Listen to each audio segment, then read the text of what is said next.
लागो तुझे चरणी संसार व्यसनी पडून दे नामस्मरण घडो संत समागमी वाहुगाची भ्रम नको देवा पायी तीर्थयात्रा मुखी राम नाम हाचे माझा नेम सिद्धिनी नामस्मरण घडो संत समागमी वाहुगाची भ्रम नको देवा आणि कमघणे नाही नाही देवा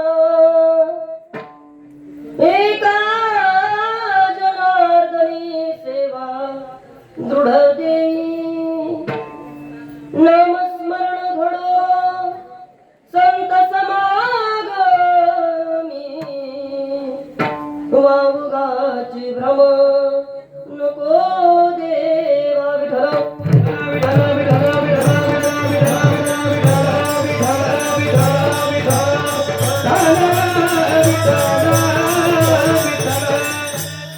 पांडुरंग करू प्रथम नमन पांडुरंग करू प्रथम नमन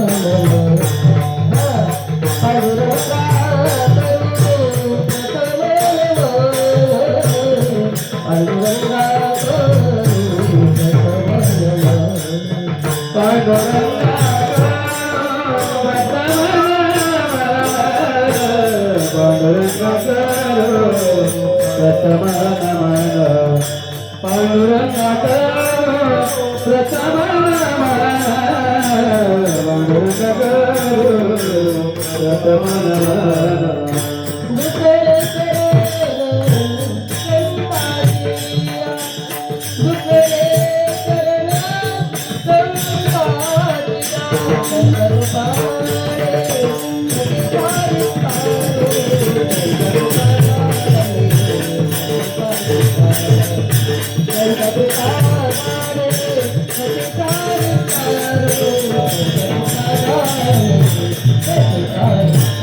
प्रथम प्रथम नमन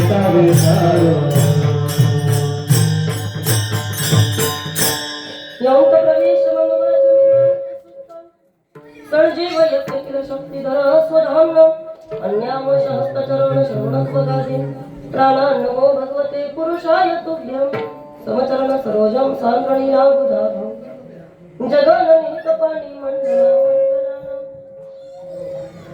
सर्वुणतुलसी मालाकंधरं कणजनेत्रं सदा यधवलहासं विठ्ठलं चिन्तयामि द्वयं च केल्या स्मरण होय सकळ विद्यांचे अधिकरण तेचे वंदू श्री चरण श्री गुरूंचे ते नमस्कार होणियाता ओम नमो ज्ञानेश्वरा ओम नमो ज्ञानेश्वरा ओम नमो ज्ञानेश्वरा ओम नमो ज्ञानेश्वरा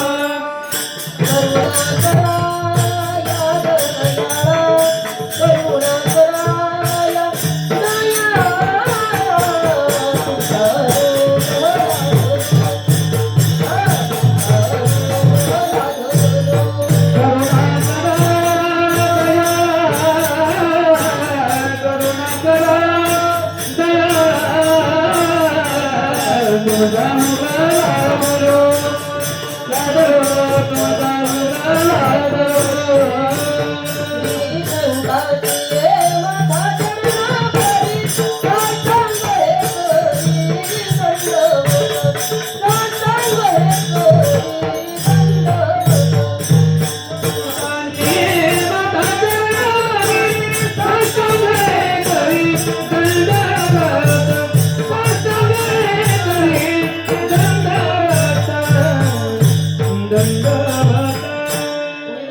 जने सुघटित समाजा टिकविले महासिद्धांताचे गुण रसिक तू पहिले ललित रसे करू तर विलास श्री भागवत करू तया ज्ञानेशाते विमल मतीने वंदन करू प्रभु के चरणों में सदा पुनि पुनि करू प्रणाम रे ऐसी माया तारी रे मेरे प्रियतम श्याम मुक्त दैवतेशनिधी भगवान श्री ज्ञानोबराया जगद्गुरु श्री संत तुकोबराया आदिगुरु सर्व संतांच्या चरणी साष्टांग अभिवादन करते मायबाप श्रोत्यांना वंदन करते आणि या कीर्तन रूपी सेवेला सुरुवात करते. कीर्तन रूपी सेवे करता गायलेला अभंग पैठणचे सुप्रसिद्ध साधू शांतीचे उपासक शांती ब्रह्म एकनाथ महाराज यांचा 4 चरणाचा मागणीपर प्रकरणातील अत्यंत गोड अभंग आजच्या या निरूपणाकरता निवडला आहे.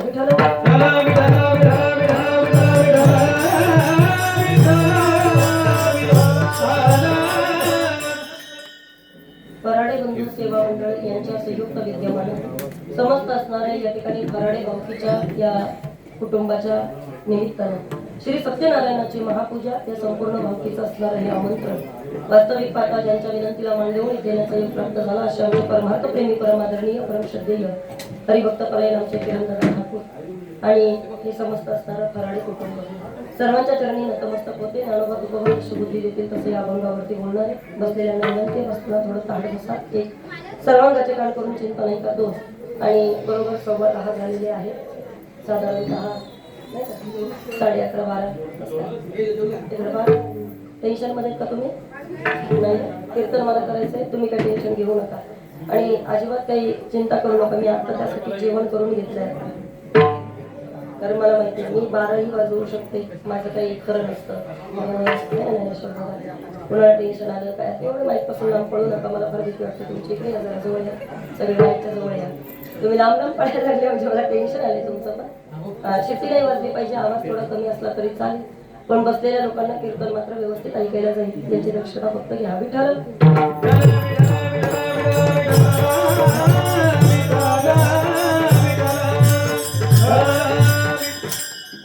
16वं वर्ष आहे आणि या 16व्या वर्षामध्ये पदार्पण करत असताना अतिशय प्रेमाचं आनंदाचं भक्तिमय असणारं हे वातावरण आहे.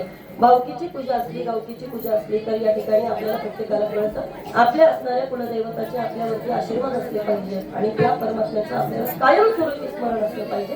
याच्याकरता ही भावकीची पूजा आपल्याला करावी लागते. महत्वाचा एक सिद्धांत सांगते इकडं पा सगळेजण आयुष्यामध्ये तुम्हाला आम्हाला काही लोकांचे आणि काही भगवंताचे आशीर्वाद पाहिजे असतात. कोणाचे आशीर्वाद पाहिजे असतात? नंबर 1 तुमच्या आमच्या प्रत्येकामध्ये कुळापासून परंपरेपासून जे चालत असणारं आपलं कुलदैवत आहे आपल्याला त्या कुलदैवताचे आशीर्वाद पाहिजे असतात. नंबर 2 विटेवरचा मालक जो तुम्हाला आम्हाला प्रत्येकाला सर्वांना तारतोय आपल्याला त्या विटेवरच्या मालकाचे आशीर्वाद पाहिजे असतात. आणि नंबर 3 उद्या ज्यांची शिवरात्र उभा महाराष्ट्र साजरा करणारे त्या भगवान शिवानं आपल्याला गेल्यानंतर जवळ घ्यावं याच्याकरता त्या शिवाचे आशीर्वाद आपल्याला पाहिजे असतात.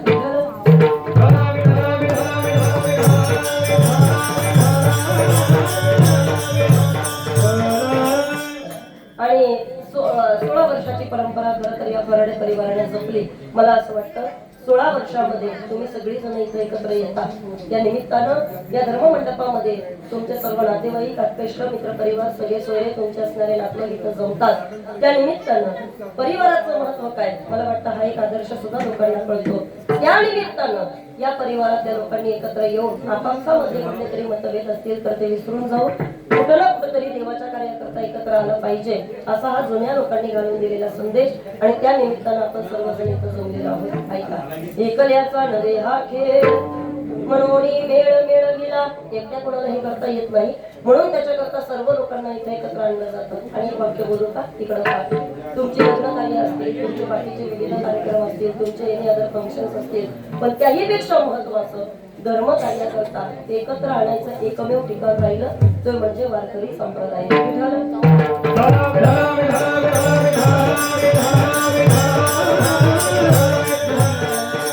वारकरी संप्रदायाची ही क्रांती आहे काही तर सगळी लोक बाबा या निमित्ताने एकत्र जमतात. कसं असतं पहा बोलू नका आणि थोडं पडणार नाही याची लक्षात घ्या. इकडे पहा आपण सगळे उंचावर येतात बरोबर उंचावर आहे म्हणजे आपण सगळे वर आहोत त्यामुळे थोडंसं जपून फक्त बसण्याचा प्रयत्न करा.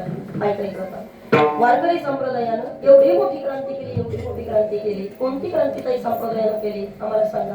1 ज्ञानदेवे रचिला बरोबर आहे ज्ञानोबा या वारकरी संप्रदायाचं या ठिकाणी पाया रचण्याचं काम करतात.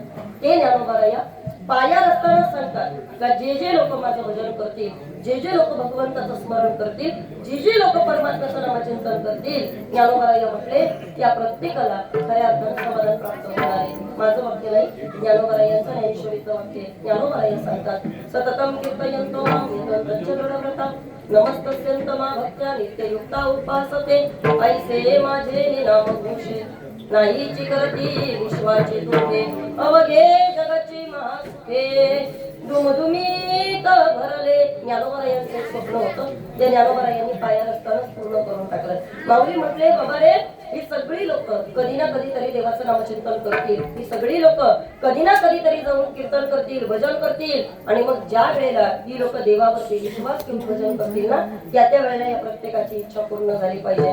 ज्ञानोबा यांनी तुम्हाला आम्हाला बिस्किट दिलं जाता म्हणजे हरिपाठ नावाचा एक आपल्याला खाऊ दिला, बरोबर ना दादा? अजय दादा, हरिपाठ नावाचा खाऊ ज्ञानोबा यांनी आपल्या प्रत्येकाच्या पदरामध्ये टाकला. पण त्या हरिपाठामुळं ज्ञानोबा यांनी सांगितलं काळजी करू नका, नुसता हरिपाठ रोज म्हणा, मी तयार आहे. कशा करता? मी जे ठरवलंय ते मी पूर्ण करणार आहे. भावकीची पूजा आहे ना, वाया जाऊन देणार नाही, आणि या पूजेचं फळ तुम्हाला मिळणार आहे. का? अवघाची संसार सुखाचा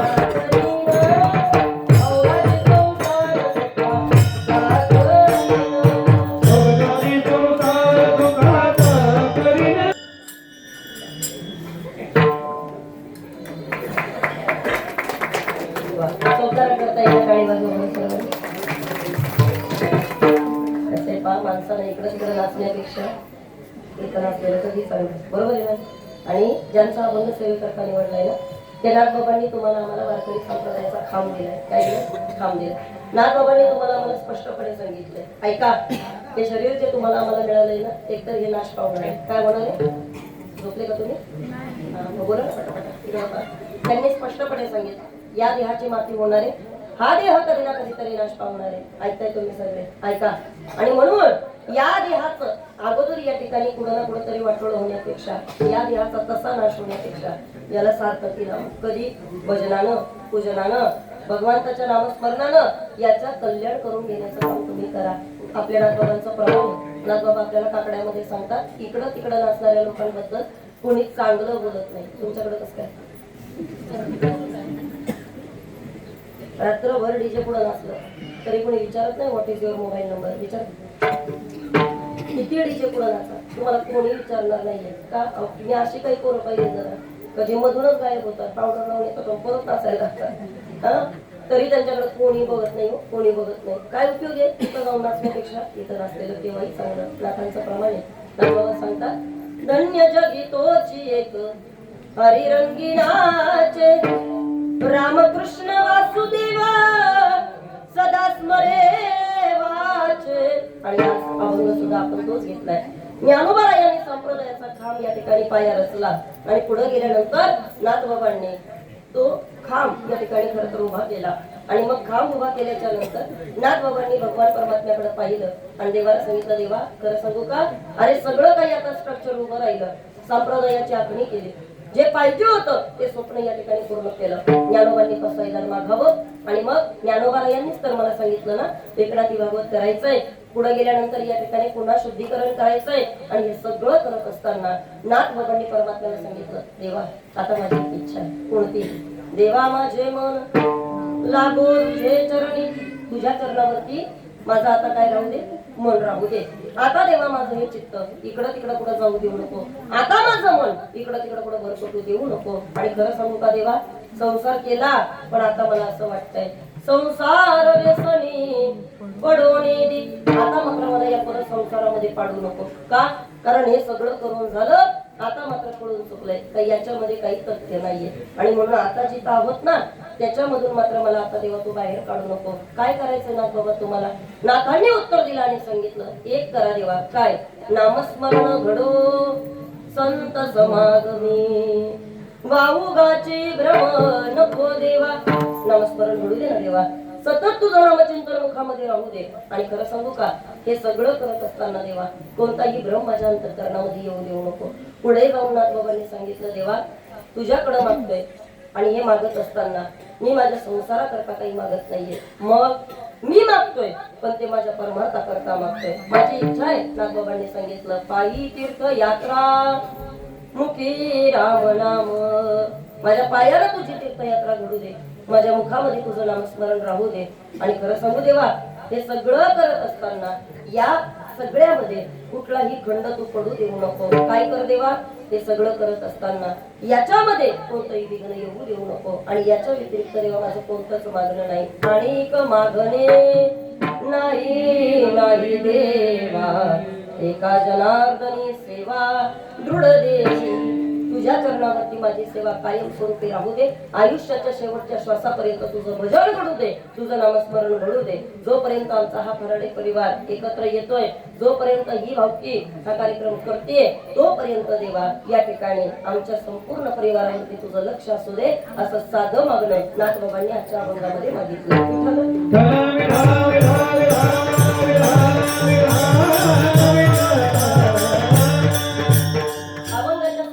शंका आहे, शंका अशी आहे पहा. असं म्हणतात नाथबाबा म्हणजे सगळ्या संतांमध्ये श्रीमंत असणारे संत, बरोबर आहे. नाथबाबांकडे इतकी श्रीमंती. अजून सोपं सांगते तुम्हाला, ज्याच्या घरी 36 वर्ष परमात्मा राबतोय, तो या ठिकाणी किती श्रीमंत असेल. मला वाटतं हे आपण कीर्तनामध्ये न बोललेलं बरं. सोपं सांगते, ऐका. एक दिवशी नाथबाबांच्या घरी चोरी झाली. ऐकाय ना तुम्ही, काय झाली? चोरी झाली. नाथबाबांनी आपल्या घरामधल्या नोकराला विचारलं, म्हटले का हो, आपल्या घरामध्ये किती रुपयाची चोरी झाली? किती रुपयाची चोरी झाली विचारल्यानंतर नोकरानं उत्तर दिलं आणि सांगितलं, म्हटले नाथ बाबा, आपलं एका दिवसाचं व्याज चोरीला गेलं. किती दिवसाचं? एका दिवसाचं व्याज चोरीला गेलं. जर फक्त एका दिवसाचं व्याज चोरीला गेलं असेल तर विचार करा नाथबाबांची मुद्दल किती असेल. आणि जर नाथबाबांची श्रीमंती एवढी होती, सगळ्या संतांमध्ये जर नाथबाबा श्रीमंत संत आहे, आणि त्याहीपेक्षा पुढे कावडीने ज्या घरी पाणी चक्र पाणी वाहे. आणि स्वतः विश्वाचा मालक ज्याच्या घरी पाणी भरायचं काम करतोय, भगवान दत्तात्रय ज्याच्या दारामध्ये चोपदार म्हणून काम करतात. जर एवढे सगळे देव नाथबाबांच्या घरी असतील आणि एवढी श्रीमंती नाथबाबांकडे असेल, तर मग आज नाथबाबांना देवाकडं मागावंसं का वाटलं? विठ्ठल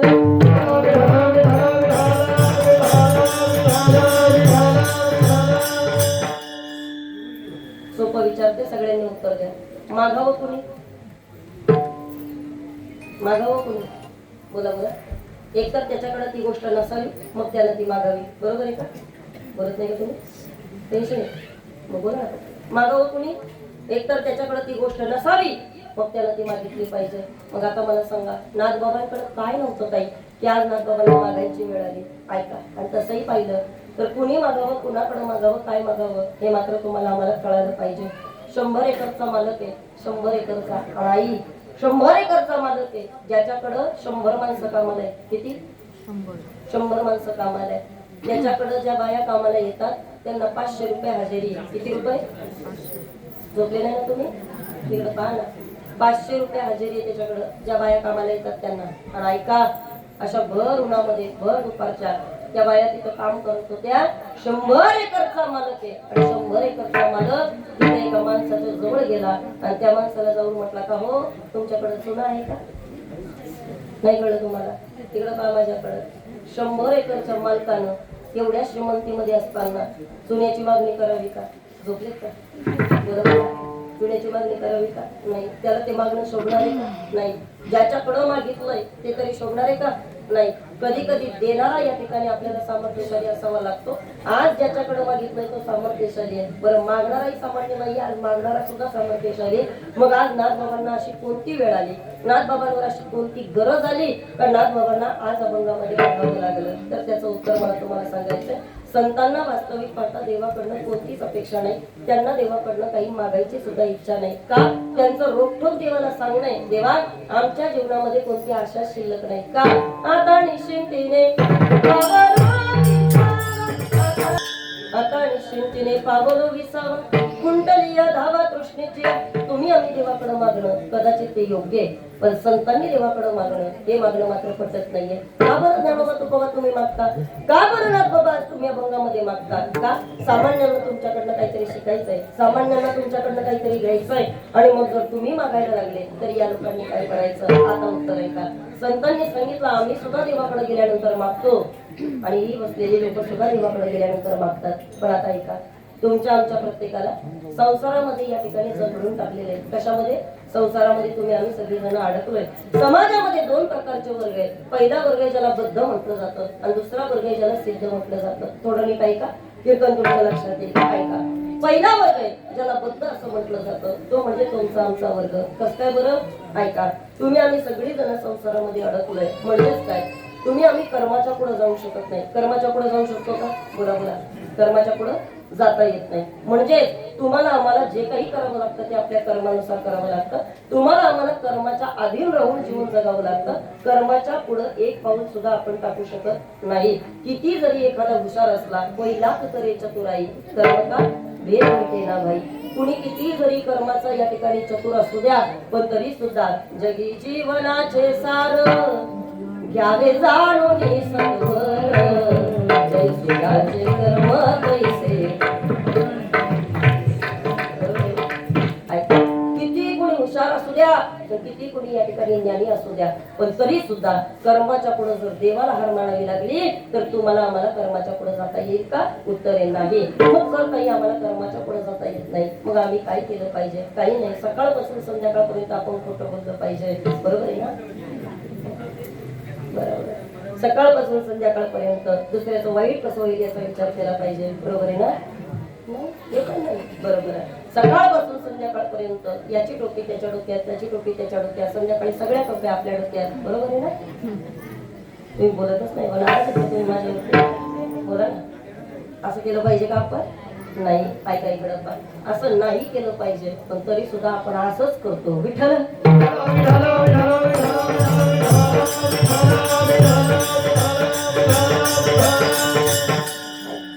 इथं बसलेल्या प्रत्येकाला माहिती बाबा, आपण नीतीनं तसं पाहिलं तर वाईट नाही वागलं पाहिजे, पण तरी सुद्धा माणसं वाईट वागत नाहीत का?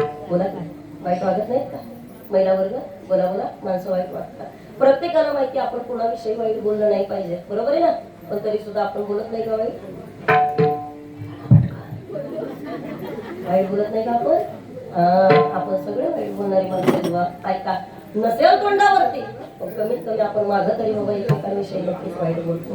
ऐका, किती या ठिकाणी आपल्याला सांगितलं, किती जरी काही केलं, माणूस म्हणजे चुकीचा पुतळ आहे. ज्ञानेश्वर महाराज, इथं प्रत्येक जण चुकणार आहे आणि इथं प्रत्येक जण चुकतो. इथं कोण आहे सांगा बरोबर? जे धुतल्या कागदातलं कोणीच नाही. कुणी असू दे, पण तो चुका करणार आहे. कुणी असू दे, त्याच्याकडनं काही ना काहीतरी मिस्टेक आयुष्यामध्ये होणार आहे, आणि जर चुकच नाही करत आहे मग त्याला प्रायश्चित्त करताच येणार नाही. संत सांगत असतात, कीर्तन प्रवचन ही प्रायश्चित्ताची जागा आहे. इथं येऊन माणसानं आपल्या आपल्या कर्माला समोर ठेवलं पाहिजे, आणि आपल्या आपल्या कर्माला समोर ठेवून त्याच्यामध्ये काय सुधारणा करता येईल याचा विचार केला पाहिजे. आता वास्तविक पाहता 9 ते 11च्या कीर्तनामध्ये वेदांताच्या गप्पा सांगता येत नाही, पण तरी सुद्धा आज काही काही गोष्टी तुम्हाला जाता जाता सांगायच्या. ऐका, देवाच्या पुढे माणसाला जाता येत नाही, आणि भगवंतानं तुमच्या आमच्या प्रत्येकाचा या ठिकाणी परफेक्ट विचार करून ठेवलेला आहे. आपला प्रॉब्लेम फक्त इतकाच आहे, आपण देवाच्या पुढे डोकं लावायचा विचार करतो आणि तोंडावर आपटतो. विठ्ठल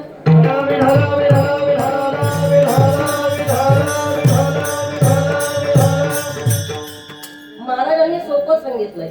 तुम्ही काय करताय? ऐका, तुम्ही तुमचा सगळा भार आपण चालवतोय असं लोकांना दाखवताय. मी अशी काही लोक पाहिजेत तर जे आम्हाला सांगत असतात, ताई मी आहे म्हणून हे चटणी भाकर खातात. नाही कळलं तुम्हाला? काय म्हणतात? आम्हाला सांगतात, ताई मी आहे म्हणून हे चटणी भाकर खातात, नाहीतर यांचं कुणी हाल खायचं नाही, असे काही लोक आम्हाला सांगत असतात. आणि अशी काही लोक पाहिलेली आहेत का जे सांगतात, ताई आमच्याशिवाय यांचं पान सुद्धा हलणार नाही, ताई आम्ही नसलो तर यांचं काहीच होणार नाही. असे आम्ही कितीक लोक पाहिलेली आहेत का ज्यांना वाटतं फक्त मी करतोय म्हणून सगळं चाललंय. पण प्रामाणिकपणे सांगू का, तुमच्या आमच्या हातामध्ये जगातलं हे काहीच नाही बघा, काहीच नाहीये. ते सगळं करता करविणारा जर कोणी असेल ना तर त्याला परमात्मा असं म्हटलं जातं. त्याला प्रत्येकाची काळजी आहे. इथं बसलेल्या प्रत्येकाला माहिती आहे, चाले हे शरीर कोणाची असते, कोण बोलवितो हरिवीर. त्याच्याशिवाय कोणी बोलवणार नाही, त्याच्याशिवाय कोणी चालवणार नाही. हा सगळं हा कर्माचा खेळ आहे ना, हा सगळा त्यानं लिहून ठेवलेला आहे. त्यानं लिहून ठेवलंय तुमच्या नशिबामध्ये काय होणार आहे, त्यानं लिहून ठेवलेलं आहे. रवी दादानं मला इतकी फास्ट गाडी आणली, मला असं वाटलं होतं कमीत कमी 9:20 आम्ही तुमच्या गावात राहू. किती वाजता? 9:20 आम्ही तुमच्या गावात राहू. इतकी फास्ट गाडी, मी तर त्यांना हेलिकॉप्टरच नाव ठेवले. आता असली गाडी चालवता दादा तुम्ही, डेंजर आहात. पण ऐका, इतकी गाडी फास्ट चालवली आणि नेमकं फाटक पडलं गाडी.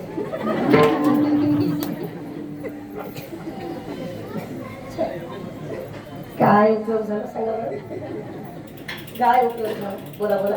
काय ज्ञानेश्वर दादा, तुम्ही तर तुमची गाडी तिथं लावली, त्यांच्या गाडी बघत नाही.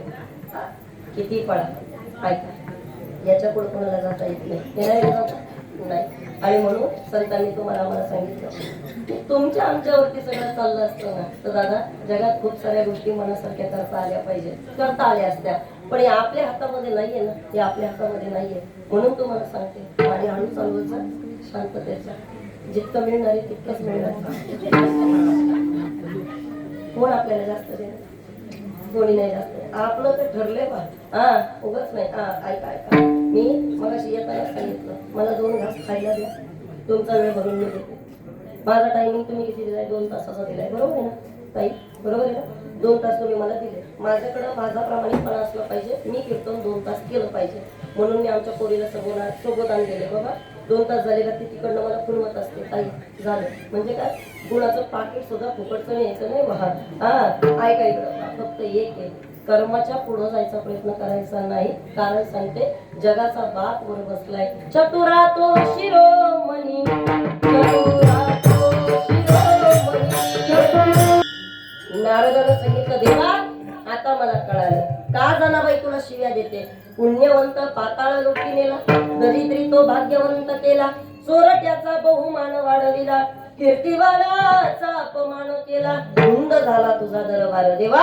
अरे जिनं तुला तिच्या वाटेचं दूध प्यायला दिलं, आज तू म्हणतो तिची गाय मरून जाऊ दे. काय रे म्हणे देवा, इतका निष्ठूर कसा काय तू एवढा? अरे तुला कोण म्हणतं कनवाळवे, तुला कोण म्हणतं कृपाळवे? अरे तू तर कनवाळू आणि कृपाळू मला कुठूनच दिसत नाहीये. आता ऐका, भगवंतानं सांगितलं, नारदा एवढं रागवायची काही गरज नाही. काय म्हणतोस देवा, रागवायची गरज नाही. ऐक, अरे तू कुणाला न्याय काय दिला? ज्याला म्हणायला पाहिजे होतं त्याचं सगळं निघून जाऊ दे, त्याचे 10 बंगले करायला दिले. आणि जिनं 10 झोपड्यांची अपेक्षा होती, तिची गाय सुद्धा तू मारून टाकायला निघाला. असं कसं काय देवा? उत्तर पाहिजे, त्या दिवशी त्याशिवाय वैकुंठामध्ये जाणार नाही. ऐका, भगवंतानं सांगितलं, नारदा हेच तर गंमत आहे, लोक मला ओळखूच शकत नाही. कसं काय बरं देवा? भगवंतानं सांगितलं, नारदा खरं सांगू का तुला? ऐक, मला आता तुला सांगायचंय. पहिल्या घरी गेलो आणि त्याच्या एका बंगल्याचे 10 बंगले होऊ दे, मी याच्याकरता म्हणालो. त्याच्या मागचं कारण आहे, ऐक, ज्याची देण्याची दानत नाही ना, तो माझ्याकरता येण्याकरता अधिकारी नाही. तो माझ्याकरता येण्याकरता अधिकारी नाही. या म्हातारीला मी आत्ताच शाप दिला, काय? हिचे गाय मरून जाऊ दे. पण तुला माहिती याच्या मागचं काय कारण आहे? अरे माझ्या भक्ताला मी किती जवळ करतो नारदा, हे तुला कळणार नाही, पण आज मी तुला सांगतो, ऐक. अरे ही माझ्याकरता भक्तीचा असणारा पुतळा, ही माझ्याकरता प्रेमाचा असणारा पुतळा, आणि हे मी यांच्यावरती कायम माझं प्रेम असतं. तुला वाटत असेल नारदा, गरीबाच्या घरी माझं लक्ष नाही का? तुला वाटत असेल नारदा, कदाचित मी या लोकांकडे लक्ष देत नाही. पण ऐक नारदा, आता तुला खरं खरं सांगतो, या म्हातारीचा शेवटचा काळ आता जवळ आलेला आहे.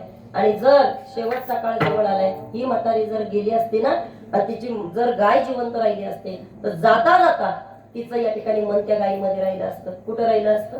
गायीमध्ये राहिलं असतं. आणि जर जाता जाता तिनं गायीचं चिंतन केलं असतं, तर जन्म घेणे लागे वासनेच्या संगे, हिला परत गायीच्या रूपाला यावं लागलं असतं, किंवा परत हिला या ठिकाणी मृत्यू लोकात जन्म घ्यावा लागला असता. नारदा काय वाटतं तुला?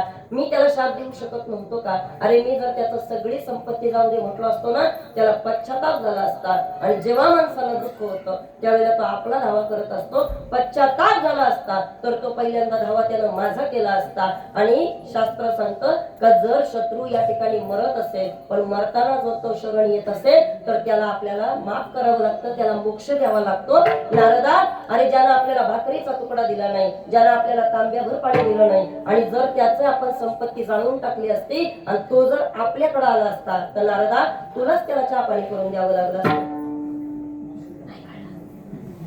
काय करावं लागलं असतं? जर तो शरण आला असता नारदा तर तुलाच त्याला पहिला चहा पाणी करून द्यावं लागलं असतं, तुलाच त्याची सेवा करायला लागली असते. याच्या उलट या बाईला या ठिकाणी मी मुक्त केलं. त्याच्या मागचं कारण आहे, आता तिची गाय मेली आणि मेल्याच्या नंतर ती फक्त आता माझा धावा करणार आहे. आणि जर ती फक्त माझा धावा करणार आहे तर आई अंतकाळी ज्याच्या नामाले मुखा तुका म्हणे सुखा पार नाही. जर आता ती फक्त माझा धावा करणार आहे ना तर वैकुंठामध्ये आल्यानंतर अगोदर तिच्या करता मी दरवाजा उघडा करणार आहे. आणि नारदा तिनं फक्त 2 ग्लास दूध आपल्याला दिलं ना, आता इथून पुढच्या आयुष्यभराची तिची जबाबदारी आपण घ्यायची. म्हणून याच्याकरता तिची गाय मरू दे. आता बसलेल्या सगळ्या घोटवळच्या लोकांनी सांगा, भगवंतानं चुकीचं केलं का बरोबर केलं? झोपले का काय? बोला ना, भगवंतानं चुकीचं केलं का बरोबर केलं?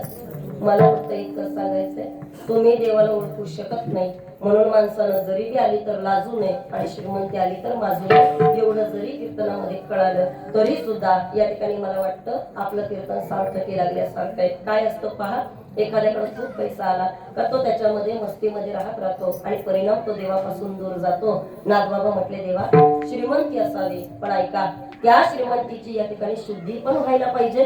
कारण धनाची शुद्धी ही कायम लक्षात ठेवा, ती दानानं होत असते. कशामुळे होते? दानानं होते. म्हणून वारकरी संप्रदाय आपल्याला शिकवतो, तुम्ही काहीतरी दान पुण्य करावा, राम राम स्मराधी.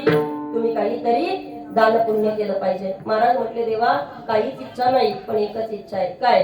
तुका मागे दान द्यावे जी अनन्य. एक इच्छा आहे, माझ्याकडनं जितकं जमल तेवढं दान होऊ दे. आणि आता खरं सांगू का देवा, नाथ बाबा श्रीमंत आहे, पण देवा आज मात्र माझी इच्छा आहे. काय? माझं मन कधी या ठिकाणी भरकटू शकतं का? श्रीमंत माणसं कुठेही वाहत जातात, खरंय का? वाहत जातील की नाही? श्रीमंत माणसं कुठेही वाहत जाऊ शकतात. पैसा तुम्हाला वाटतो तितका चांगला नाहीये. वटवळची लोक नीट ऐका, पैसा इतका वाईट आहे. आज पैशामुळे भाऊ भावाशी नीट बोलत नाही, बहीण भावाशी नीट बोलत नाही. आज पैशामुळे कुठलंच नातं पवित्र राहिलं नाही.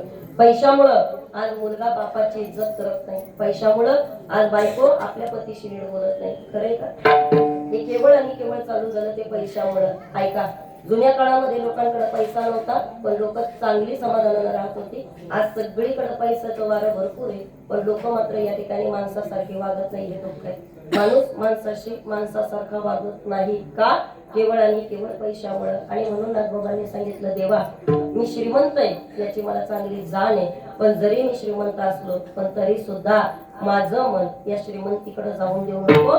माझं मन हे कायम तुझ्या पायापाशी राहू दे. अभंगाचं पहिलं शब्द देवा माझे मारा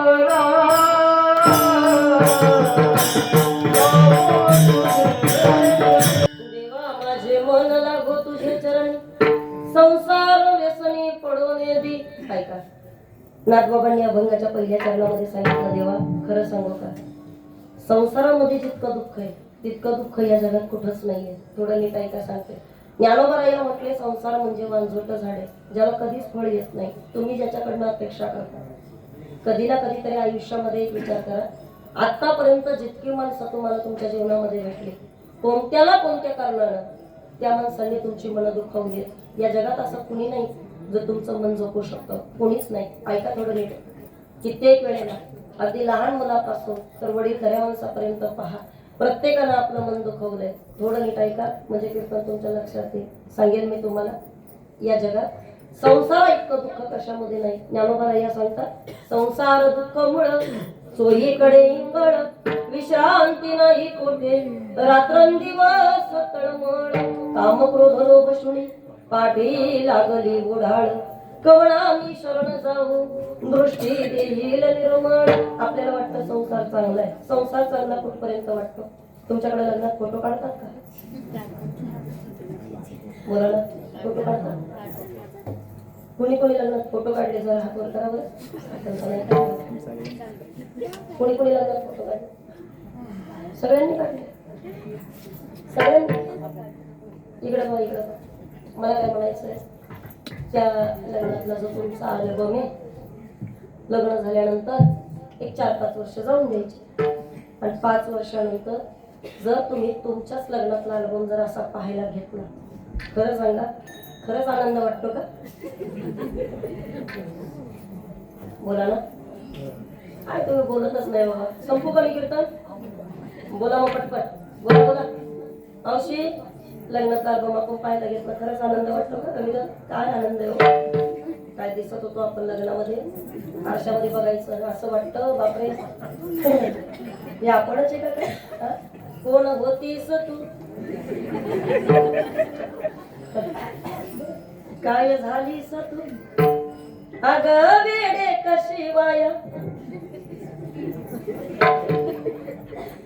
ऐका ऐका, एक फोटो जर एवढं मी तर म्हणते फोटोच काढू नका. का माहिती का, ते फोटो म्हणजे फक्त जखमेवर मीठ चोळणे.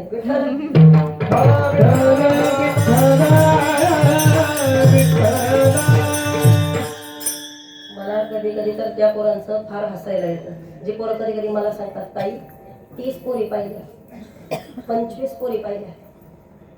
मी म्हणत असते 30 पोरी पाहून नंतर हे पगार पडत असेल तर काय किती कठीण आहे. आणि आपण त्याचं कौतुक सांगत बसतोय. ऐका ऐका ऐका, प्रपंचामध्ये काय कौतुक आहे याच्यामध्ये काहीच कौतुक नाही. सांगेल मी तुम्हाला, लग्नात बायको जशी दिसत होती तशी ती म्हातारपणी दिसणार आहे?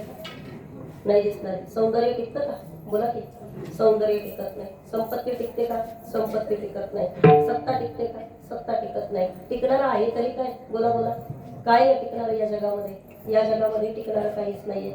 सगळं नश्वर आहे दादा, सगळं नश्वर आहे. ज्ञानोबाईंनी सांगितलं उपजे ते नाशे, म्हणजे जे जे उपजलंय ते नाश पावण्याकरताच उपजलंय याचं माणसाला भान असलं पाहिजे. पण या जगामध्ये एक गोष्ट आहे जी कायम टिकणारी आहे. सत्य तू सत्य तू विठ्ठला.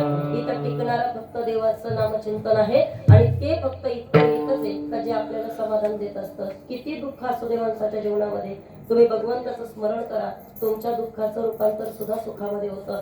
किती तुमच्या जीवनामध्ये त्रास असू दे, पण नीट ऐका, त्या त्रासामध्ये जर तुम्ही देवाला आठवलं ना, तुम्हाला तुमचा त्रास कधीच त्रास वाटणार नाही. ऐका, जुनी लोक असायची ज्यांच्या जीवनामध्ये फार कष्ट असायचे. अशी काही माणसं पाहिली दादा आम्ही का, आई तारुण्यामध्ये बापाला आपल्या मुलाचं जाणं पाहावं लागायचं, पण तरी सुद्धा भजनानं बाबा ती माणसं सावरली जायची. काय करायची? सावरली जायची. ही ताकद आहे भजनाची, ही ताकद आहे भगवान परमात्म्याच्या नामचिंतनाची. आणि खरं सांगते तुम्हाला, इकडे पहा सगळे जण, हल्ली माणसाचं मन आहे ना इतकं कमकुवत झालंय तर त्या माणसाला दुसरा कशाचा आधारच राहिला नाही. सोपं सांगते तुम्हाला, इथं बसलेली वयस्कर माणसं प्रामाणिकपणे उत्तर द्या. मुलगा आपल्या मनासारखा नाही राहिला, आपल्याला वाईट वाटतं की नाही? बोला ना, आपल्याला वाईट वाटतं की नाही? ज्या मुलाला तर हाताच्या फुडासारखं आपण वाढवलं आणि तेच पोरग जर आपल्याला विचारत सुद्धा नसेल, आपल्याकडे बघत सुद्धा नसेल, आपली चौकशी करत नसेल, आणि तेच पोरग जर बायकोच्या अधीन जाऊन या ठिकाणी आपलंच या ठिकाणी जर तिरस्कार करत असेल, जगातली कोणत्याही एजीला वाईट वाटणार नाही. बोला, प्रत्येकाला वाईट वाटणारच आहे. आपण सगळे हळवे झालोय. आपल्या सगळ्यांची मनं आता इतकी कमकुवत झाली.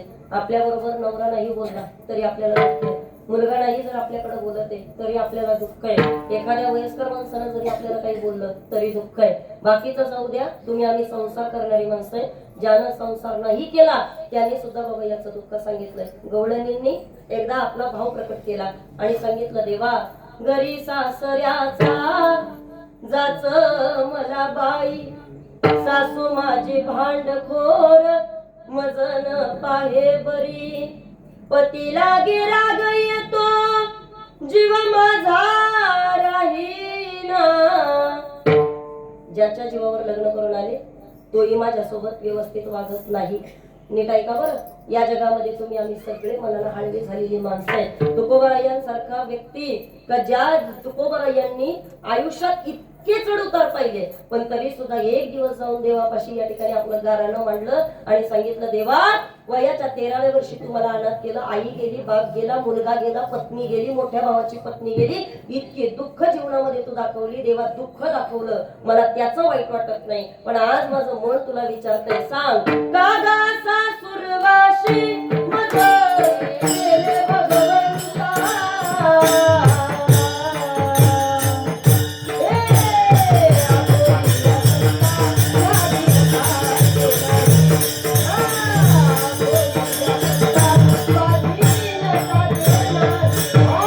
वेळ मिळाला. इकडे 5 जण 10 मिनिटं मिनिटं आपल्या शिक्षकांबरोबर जाऊन बसायचं. किती मिनिटं? 10 मिनिटं. आपल्याला जे शिक्षक होते ना शिकवायला, 10 मिनिटं त्यांच्याबरोबर कधीतरी वेळ खर्च करा. का बरं? आयुष्यातलं खरं पुस्तक काय हे त्यांच्याबरोबर बोलल्यानंतर आपल्याला कळतं. कधी वेळ मिळाला 10 मिनिटं घरामधल्या एखाद्या वयस्कर माणसाबरोबर गप्पा मारा. इकडे माझ्याकडे पहा. एखाद्या वयस्कर माणसाबरोबर गप्पा मारा. तुमच्या शालेय पुस्तकातलं ज्ञान किती कवडी मोल आहे हे त्यांच्याकडे ऐकून त्यांच्याबरोबर गप्पा मारल्यानंतर आपल्याला कळतं. थोडा अजून पुढे बोलू का? इकडं पहा. कधी वेळ मिळाला 10 मिनिटं तर आपल्या पत्नीबरोबर 10 मिनिटं बोला. किती मिनिटं? 10 मिनिटं. आयुष्याचं समर्पण काय असतं हे तुम्हाला तिच्याकडनं खरं तर पाहायला मिळेल. ऐका, कधी वेळ मिळाला तुम्हाला आयुष्यामध्ये 10 मिनिटं एखाद्या बारीक बाळाबरोबर कधीतरी खेळून बघा. लहान बाळाबरोबर 10 मिनिटाचा वेळ द्या. आयुष्यातला निरागसपणा काय असतो हे तुम्हाला कळेल. कधीतरी वेळ मिळाला ना तर 10 मिनिटं एखाद्या LIC एजंटवाल्या बरोबर जाऊन बोला. जगण्यापेक्षा मरण किती चांगले ते त्याच्याकडे पाहिल्यानंतर असले प्लॅन सांगतो बाबा तो. माझं तर एकाला डोकं खाल्लं. मला म्हटलं संगीताताई एक LIC काढून घ्या, एक LIC काढून घ्या. रुपालीताई गेले मी त्याच्याकडे. म्हटलं बस समोर बस आणि सांग म्हटलं मला तुझे प्लॅन समजून. असले प्लॅन सांगितले त्यानं मला. त्याला म्हटलं बाबा रे माझ्या जगण्यापेक्षा तर म्हटलं मेल्यावर जास्त फायदा आहे माझा लोकांना. नाही कळलं तुम्हाला? आपण जगल्यावरती नाही. LIC वाले असे सांगतात कधी कधी असं वाटतं मेलेलंच बरं का काय. मला काय सांगायचं नीट ऐका. आयुष्यात कधीतरी थोडा वेळ स्वतः करता दिला पाहिजे. पण त्याही पेक्षा पलीकडे मी तुम्हाला सांगेन आयुष्यातला कधीतरी थोडासा वेळ परमात्म्याकरता सुद्धा दिला पाहिजे. आज नाथबाबांनी सांगितलं देवा आयुष्यामध्ये या ठिकाणी हे मन आहे का जे आम्हाला प्रत्येक विषयामध्ये गुंतवून ठेवतं. विषयालोभी बोलले जीव पण आता याची कोण करील देव. सगळी लोक कुठं ना कुठेतरी गुरफटले. तुम्ही पहा काही लोकांना पैशाचं वेळ आहे, काही लोकांना सत्तेचं वेळ आहे, काही लोकांना कपड्याचं वेळ आहे, काही लोकांना दागिन्याचं वेळ आहे, काही लोकांना घराचं वेळ आहे, काही लोकांना गाड्यांचं वेळ आहे. बोला पटकन. काही लोक मी अशी पाहिले दादा का जे दुसऱ्याच्या घरी गेले तरी त्याचं फर्निचरच बघ, हा कलर कसा दिला, तो कलर कसा दिला. शौकीन आहेत लोक काही. ऐका इतकी विचित्र माणसं आहेत बाबा आता. मला हे का सांगायचंय ऐका. हल्ली तुमची आमची मन बाबा जागेवरती स्थिर राहिलेली नाहीये.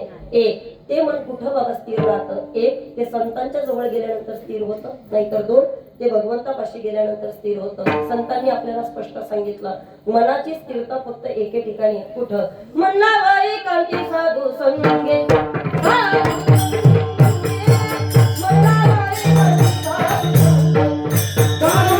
मनाची हे युक्ती. मन लावा एकांती साधू संगे. मन कुठं स्थिर होतं? एक ते साधूच्या संगतीमध्ये स्थिर होतं. ऐका इकडं का 3 ठिकाणी गेलं का माणसाला वैराग्य प्राप्त होतं. 1 दवाखान्यात गेलं माणसाला वैराग्य प्राप्त होतं. 2 एखाद्याच्या अंत्ययात्रेला जा माणसाला वैराग्य प्राप्त होतं. आणि नंबर 3 कीर्तनामध्ये बसा माणसाला वैराग्य प्राप्त होतं. तेच काय बरं? बरेच कीर्तनकाराच्या तोंडून तुम्ही वाक्य ऐकलं असेल माणसाला येताना काही बोला ना आणलं नाही आणि जाताना काही. खरं वाटतं का नाही आपल्याला? इथं बसल्यानंतर बोला बोला इथं बसल्यानंतर खरं वाटतं. तरी लोक जाता जाता दुसऱ्याची चप्पल घालून जातात.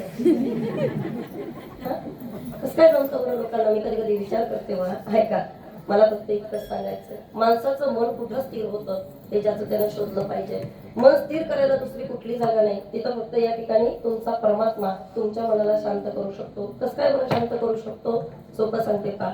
1 या प्रत्येक विश्वाच्या प्रत्येक घडामोडीमध्ये तुम्ही त्या परमात्म्याचं अस्तित्व जाणं तुमचं मन स्थिर होईल. कधीतरी असं सांगा देवा जे करतोय ते तू करतोय. जेव्हा जे काही होतंय ते तुझ्यामुळे होतंय. देवा जे काही माझ्या आयुष्यामध्ये चाललंय ना ते फक्त तुझ्यामुळे चाललंय. असं कधीतरी मनाला समजून सांगा.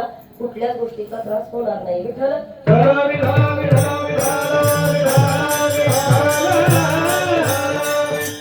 एवढं सांगता आलं पाहिजे. आणि म्हणून नाथबाबांनी आज सांगितलंय देवा माझे मन लागो तुझे चरणी. तुझ्या चरणावरती माझं मन लागू दे. आता देवाच्या चरणावरती असं काय मला सांगा बरं मला इथं बसलेल्या लोकांना विचारायचंय. इकडं पहा. ज्या विटेवरच्या मालकाची सगळ्या संतांनी पूजा केली बसलेल्या लोकांनी उत्तर द्या. खरंच त्या देवाकडे खरंच सौंदर्य आहे का? बोला ना. खरंच सौंदर्य आहे? बोला बोला. त्याचा रंग कसा आहे? कसा आहे रंग? बोलतच नाही बाबा तुम्ही तर. तिच्या हाताला जाऊ बोला की त्याचा रंग कसा आहे आई? ठीक आहे इकडं पहा. तरी नामदेव राया त्याची नजर कशी काय काढत असतील बरं? लावलाच काळा टिक्का कुठं दिसणार आहे देवाला? तरी नामदेवराय म्हणतात जणी दृष्टी लागो तुझ्या सगुणपणा त्याने माझ्या मला बोध केला नामावणे जीवे करीन लिंबलोण आणि विटे सहित चरण ओवाळले एक दिवशी कृष्णाला सगळ्या ओवळणी चिडवायला लागले हे कृष्णा तू काळा आहे काळा काय म्हटल्या काळा आहे हा सगळ्या ओवळणी एक दिवशी कृष्णाला म्हणत होत्या ऐका जरा इतना बता दे कान्हा तेरा रंग काला क्यों जरा इतना बता दे कान्हा तेरा रंग काला काळी काळी का म्हणतो रंग काळा आहे याचं मोठं कारण आहे ऐका मैंने काली गाय का दूध पिया मैंने काली गाय का दूध पिया.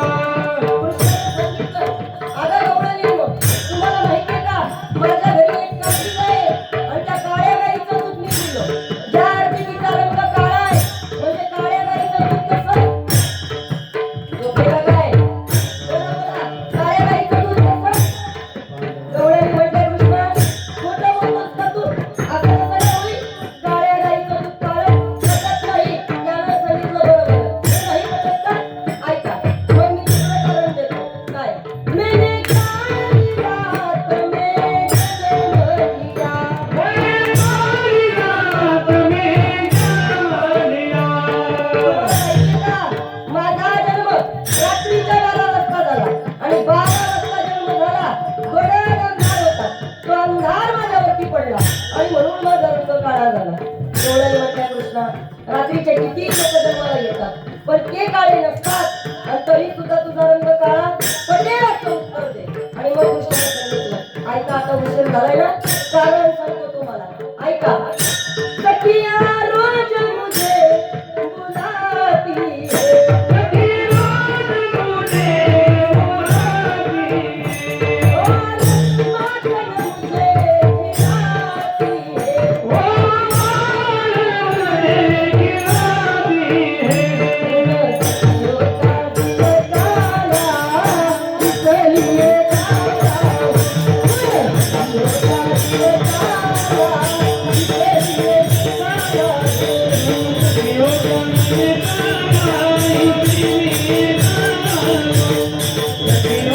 दिल काला इसलिए काला.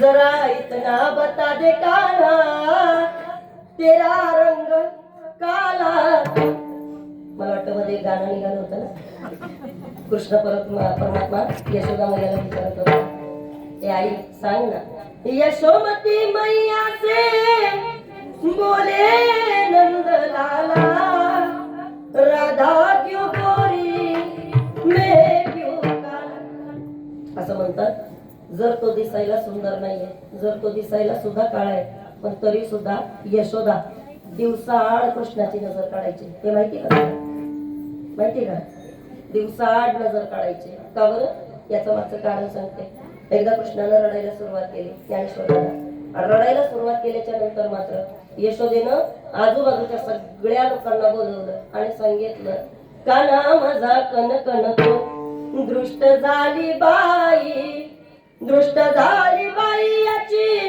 नजर काढा बाई काना माझा कन कन तो दृष्ट झाली बाई त्याला काहीतरी नजर झाली असेल हे यशोदेचं सांगणे ऐका मला बसलेल्या लोकांनी उत्तर द्या आणि सांगा जर विटेवरचा मालक दिसायलाही सुंदर नाही तरी सुद्धा नाथबाबा का बरं म्हणत असतील देवा माझे मन लागो तुझे चरणी काय देवात पडे का नाथबाबांना असं वाटतं ते मन त्या देवाच्या पायापाशी राहावं एक सांगते तुम्हाला इकडं पहा माझा रंग जरी काळा असला देव म्हणतोय मी जरी दिसायला सुंदर नसलो पण तरी सुद्धा माझ्या निर्गुण निराकार स्वरूपाला ज्यांनी ज्यांनी पाहिलंय त्यांना जाऊन विचारा की मला पाहिल्याचं सुख काय ज्ञानोबारायांनी पाहिलंय आणि मन गुंतवायला ज्ञानोबाराया तितके तरी वेळे नसतील ना ज्ञानोबारायांनी त्या अव्यक्त निराकार स्वरूपाला पाहावं आणि ज्ञानोबारायांनी त्याची अनुभूती व्यक्त करावी माऊली सांगतात ते काय होतं देवाला पाहिल्याच्या नंतर ऐका हरी पाहिला रे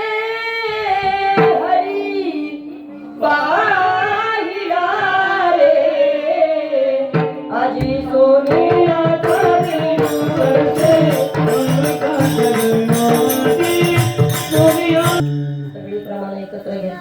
11:15 झाले बरोबर ना इकडे पाच जण आता कोठे धावे मन तुमचे चरण देखिले तुमचे चरण निवांत राहिले मन देवाचं चरण पाहिल्यानंतर मनाला विसावा मिळतो इकडं पावर करे बाबा तरी वारकऱ्याचा विसावा जर कुठला असेल तर त्याचा विसावा प्रपंचामध्ये नाहीये त्याला तुमच्या प्रपंचामध्ये कोणताच रस वाटत नाही आमचे गुरुजी नेहमी म्हणायचे ते म्हणायचे ओठावरचं दूध न वाळलेली मुलं ज्या वेळेला एखाद्या वारकऱ्याच्या समोर लाखोच्या गप्पा मारतात ना तेव्हा त्यांना त्यांची कीव येते काय येते कीव येते म्हणजे सोपं सांगते तुम्हाला आमच्यासारख्या तरुण कीर्तनकारांनी 10 लाखाची गाडी घेतली 15 लाखाची गाडी घेतली 20 लाखाची गाडी घेतली हे जर एखाद्या निष्ठावंत वारकऱ्याला जर सांगितलं ना त्या वारकऱ्याला आमचं कौतुक वाटत नाही नीट ऐका त्यांनी सांगितलंय जाळूनी संसार आम्ही सगळं जाळले आणि अंगणामध्ये बसलोय तुम्ही आम्हाला तुमच्या गाड्यांचं भूषण सांगू नका मग ऐका भगवंताच्या या ठिकाणी पायापाशी आपलं मन स्थिर राहिलं पाहिजे म्हणून आपल्याला संतांनी सांगितलं देवा तुला पाहिल्यानंतर आम्हाला समाधान प्राप्त होतं आमच्या जीवनामध्ये एक विसावा आहे कोणता पंढरीच्या पायी थोडा द्यावी सावा पहा मंगळ वेढा दामाजीचा तिथलीच होती कानोपात्राबाई ती तल्लीन झाली विठ्ठला पायी हरी विजय ग्रंथ देतो यानी वाडा पहा मंगळ वेढा दामाजीचा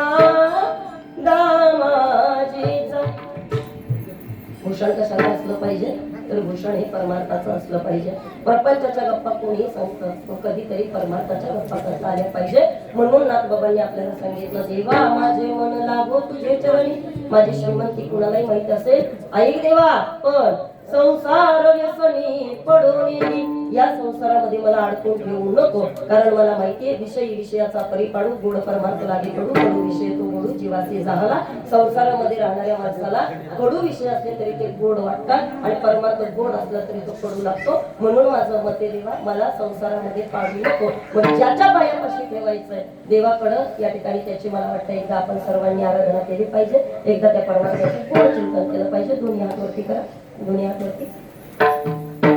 वरती मागचे करा की दोन्ही हात वरती तो खराडी भाऊ कशी लोक करा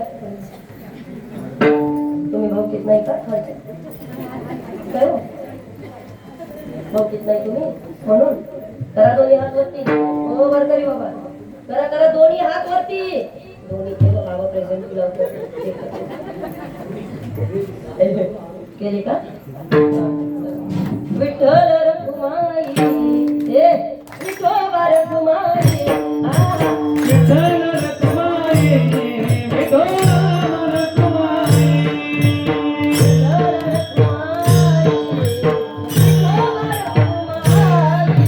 विठ्ठल रखुमाई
बाईनेला दिली तुळस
अभंगाच्या पहिल्या चरणाचा भावार्थ आपण पाहिला आणि या पहिल्या चरणाचा भावार्थ पाहिल्यानंतर मला वाटतं जेमतेम 11:20 11:30 अशी वेळ झाली आपली प्रगतीने तुम्ही ऐकताय म्हणून मी काय किती सांगायचं गोड लागला म्हणून काय मुळा सकट खावा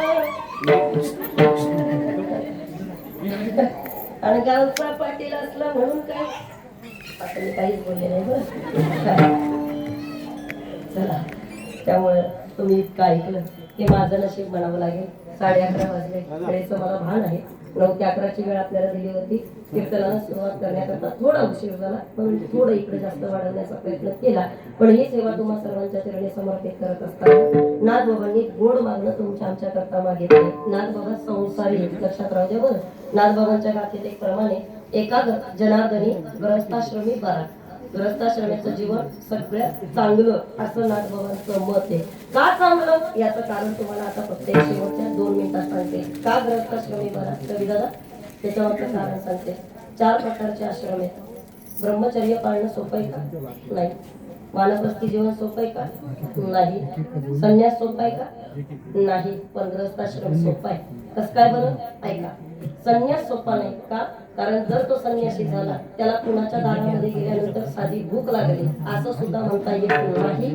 म्हणून संन्यास सुद्धा आश्रम चांगला नाही थोडं नीट सांगते इकडं 5 वेळ झालं बरं वानप्रस्थी जीवन चांगलं आहे का तर तेही चांगलं नाही का चांगलं नाही कारण 18-12 वनस्पती फळे फुले वळती बाबीच्या पोखरणी नदी गंगा वाहती ज्या घरी कुल स्त्रिया राज्य राणी व संपत्ती हे सुख सांडुनिया कासया वन सेविती आणि वनामध्ये गेल्यानंतर जडभरत राजा हरणी गर्भ गेला घाला तो घातला वासनेने म्हणजे तिकडे गेल्यानंतर सुद्धा जर कशात वासना अडकून राहिली तर परत जन्म घेणे लागे वासनेच्या संगे मग परत इकडे यावं लागतं वानप्रस्थी जीवन सुद्धा चांगलं नाही ऐका आता इकडं पहा ब्रह्मचर्य सोपं आहे का ब्रह्मचर्य सुद्धा सोपं नाही एका झाडाखाली रोज एक साधू तिथं तपश्चर्या करत बसायचे एक गणिका होती वेश्या होती ती वेश्या रोज जाऊन त्या साधूला म्हणायची ओ साधू तुम्ही ब्रह्मचर्य आहात का ओ साधू तुम्ही ब्रह्मचर्य आहात का साधू म्हणायचे तुम्हाला मी 2 दिवसानं सांगतो काय म्हणायचे ऐकताय ना तुम्ही सगळे 2 दिवसांनी सांगतो परत 2 दिवसानं गणिका तिथे यायची साधूला विचारायची महात्माजी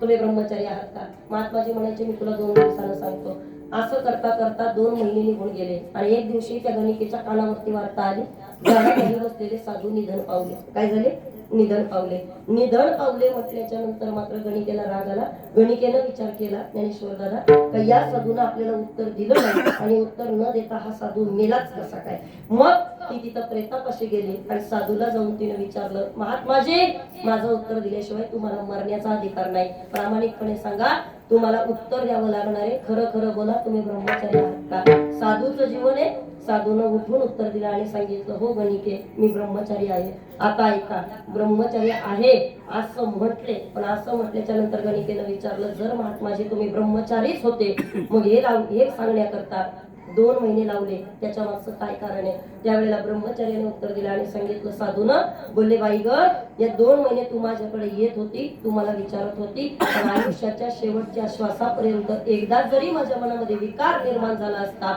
तर मी स्वतःला ब्रह्मचारी म्हणून घेऊ शकलो नसतो. आता मी इथं चितेवरती पडलोय, माझ्या मनामध्ये कधीच कुठली कामवासना आली नाही, म्हणून मी तुला आता मरताना सांगतो का मी ब्रह्मचारी आहे. म्हणजे कोणी ब्रह्मचारी स्वतःला म्हणून घेत असेल ना तर थोडी शंका आहे, ब्रह्मचर्याचं जीवन सोपं नाही. म्हणून नाथबाबा म्हणतात, एका जनार्दनी गृहस्थाश्रमी बघा.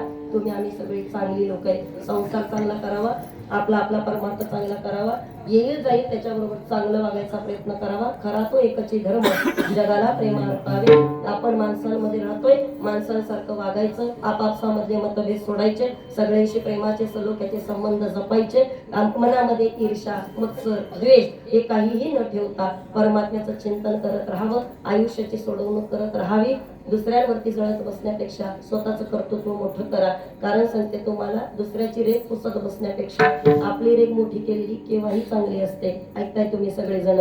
म्हणून दुसऱ्याला डावलण्याचा प्रयत्न नका करू, तुम्ही तुमचं मोठं होण्याचा प्रयत्न कायम करत राहा. देव तुमच्या पाठीमागं कायम स्वरूपी राहतो आणि तो कायम स्वरूपी तुम्हाला आशीर्वाद रूपाने या ठिकाणी फराडे परिवाराला त्यांना आशीर्वाद द्यावे अशी ज्ञानोबा यांच्या चरणी सदिच्छा व्यक्त करते. तुमच्या प्रत्येक फराडे परिवारामधल्या सगळ्या या मुला लेकरांना परमात्म्यानं उदंड आयुष्य द्यावं, उत्तम आरोग्य द्यावं आणि अशीच परमात्म्याची सेवा 16 वर्ष जशी या फराडे परिवारानं केली तशीच या ठिकाणी चंद्र सूर्य तारे असेपर्यंत तुमच्याकडनं देवाची सेवा घडत राहावी अशी ज्ञानोबा यांकडे मी प्रार्थना व्यक्त करते आणि ही सेवा प्रभूच्या चरणी समर्पित करते. न्यूनते पुरते अधिकते सरते करुण घ्यावे ते तुमते विनवीत असे. कार्यक्रमाकरता ज्यांनी आमंत्रित केलं असे या ठिकाणी हरिभक्तपरायण आमचे किरण महाराज ठाकूर. खरं तर दादांच्या विनंतीला मान देऊन इथं येणं झालं.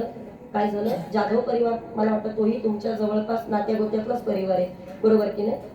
त्या परिवारामध्ये 10 तारखेला मागच्या महिन्यात सेवा होते. परिवारामध्ये एक दुःखद घटना घडली.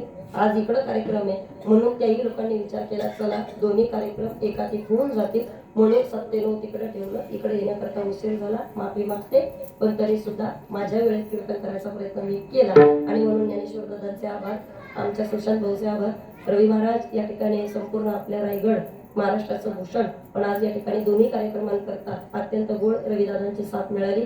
तिकडं भैरवी झाली नाही, इकडं 1 मिनिटाची भैरवी घ्या. 1 मिनिटाची भैरवी घ्या, कारण आपल्या कार्यक्रमाचा शेवट आपण व्यवस्थित केला पाहिजे म्हणून इकडं तरी भैरवी व्यवस्थित घेऊ. कार्यक्रमाकरता अजय दादा असतील, आमचे महाराज मंडळी असतील, बंधुराज या ठिकाणी सर्वांचे आभार मानते. चौकदारांचे आभार, विणेकरांचे आभार. माझ्यासोबत आलेल्या माझ्या मुली, आमच्या असणारी मावळ मुक्ताई रुपाली माऊली युट्यूब चॅनेलच्या सर्व आदरणीय रुपाली ताई नाणेकर, ज्यांच्या युट्यूब चॅनेलला सर्वांनी सबस्क्राईब करा, लाईक करा, शेअर करा आणि काय म्हणतात बेल आयकॉनचं बटन दाबायला विसरू नका. सुंदर सुंदर कीर्तन ताईंच्या चॅनेलवरती असतात, तीही सर्वांनी ऐका. गोड भैरवी होईल आणि कार्यक्रमाच्या या ठिकाणी आपण शेवट करूया.